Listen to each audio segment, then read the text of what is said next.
একটা স্লোগানের মাধ্যমে আমরা কিন্তু ফ্যাসিস্ট সরকারকে তাড়িয়েছি। ওই স্লোগানটা ছিল কি? কোটা না মেধা। আমরা কিসের পক্ষে ছিলাম? মেধার পক্ষে। স্লোগানটা কি? কোটা না, কোটা না, কোটা না, মেধা মেধা। ঠিক আছে, এই স্লোগান, এই আন্দোলন শুরু হয়েছে 2013 সালে। 13-র পরে 18-তে ছেলেদের পক্ষে ফ্যাসিস্ট হাসিনা রায় দিছে সংসদে, বলছে যে তোমাদের দাবি আমি মানছি। কিন্তু সে আবার কোর্টের মাধ্যমে প্রতারণা করে এই রায়কে আবার ক্যান্সেল করছে। তখন 24-এ আবার কি আন্দোলন শুরু হয়েছে। ওই আন্দোলনের কথা তোমরা সবাই জানো। ওই আন্দোলনের মাধ্যমে এই ফ্যাসিস্ট খনি হাসিনাকে কি বিদায়িত করা হয়েছে।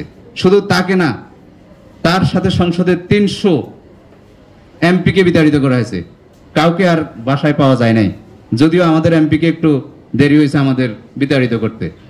এই একটু বিচ্ছিন্ন দ্বীপ হওয়াতে এই বেশি বেশি পাওয়ার এখানে ইউজ করছে, যার কারণে 11 তারিখ হয়ে গেছে। যেখানে 5 তারিখে সব এমপি বিদায় হয়ে গেছে, ওখানে ওনাকে বিদায় করতে কত লাগছেন? আরো 6-7 দিন লাগছে। তা আমি বলছিলাম স্লোগানটা ছিল কি? কোটা না মেধা। আজকে আমি এখানে তোমাদের উদ্দেশ্যে আরেকটা নতুন স্লোগান দিয়ে যাচ্ছি। আগামী দিনের, আমার মনে হচ্ছে, এটা আমার একটা বিশ্বাস, আগামী দিনে ওই স্লোগানটাই আসবে, মেধা না সততা। কি স্লোগানটা? কি? মেধা না সততা।